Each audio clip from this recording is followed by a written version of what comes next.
ഹരേ കൃഷ്ണ.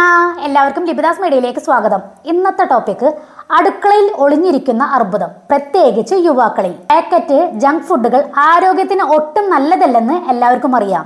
രോഗങ്ങൾ അകറ്റി നിർത്താൻ വീട്ടിൽ പാകം ചെയ്യുന്ന ഭക്ഷണം കഴിക്കുന്നതാണ് നല്ലതെന്നാണ് ആരോഗ്യ വിദഗ്ധരടക്കം പറയുന്നത്. എന്നാൽ വീട്ടിലെ അടുക്കളയിൽ പാകം ചെയ്യുന്ന ഭക്ഷണവും സുരക്ഷിതമല്ലെന്നാണ് പുതിയ പഠനങ്ങൾ പറയുന്നത്. ഭക്ഷണം പാകം ചെയ്യാൻ ഉപയോഗിക്കുന്ന എണ്ണകളിലാണ് അപകടം ഒളിഞ്ഞിരിക്കുന്നത്. അവ യുവാക്കളിലെ അർബുദ സാധ്യത വർദ്ധിപ്പിക്കുന്നുവെന്ന് ഗെറ്റ് എന്ന US ആരോഗ്യ മാസിക പ്രസിദ്ധീകരിച്ച പഠനത്തിൽ പറയുന്നു. ആരോഗ്യമെന്ന് കരുതി ഉപയോഗിക്കുന്ന സൂര്യകാന്തി, മുന്തിരി, കനോല, ചോളം തുടങ്ങിയവയുടെ വിത്തുകളിൽ നിന്നെടുക്കുന്ന എണ്ണകളുടെ അമിത ഉപയോഗം ക്യാൻസറിന്റെ സാധ്യത വർദ്ധിപ്പിക്കുന്നു. കോളൽ ക്യാൻസർ ബാധിച്ച 80 രോഗികളിലാണ് പഠനം നടത്തിയത്.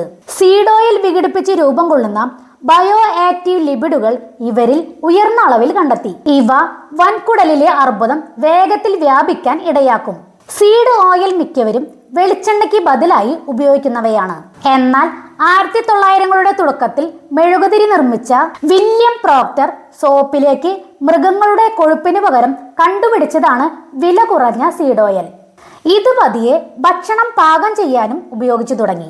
ഈ എണ്ണകൾ ഉപയോഗിക്കുന്നവരിൽ ക്യാൻസറിന് കാരണമാകുന്ന ട്യൂമറുകൾ ഉണ്ടാകാനുള്ള സാധ്യത കൂടുതലാണെന്ന് വിദഗ്ധർ പറയുന്നു. അപ്പോൾ ഇന്നത്തെ ഈ വീഡിയോ നിങ്ങൾക്ക് എല്ലാവർക്കും ഇഷ്ടമായി എന്ന് വിചാരിക്കുന്നു. ഇഷ്ടമായെങ്കിൽ ലൈക്കും കമന്റും സബ്സ്ക്രൈബ് ഒക്കെ ചെയ്യണേ. അപ്പോൾ ഇന്നത്തെ ഈ ടോപ്പിക് ഇവിടെ അവസാനിപ്പിക്കുകയാണ്. അടുത്ത ടോപ്പിക്കുമായി വരുന്നവരേക്കും ബായ്.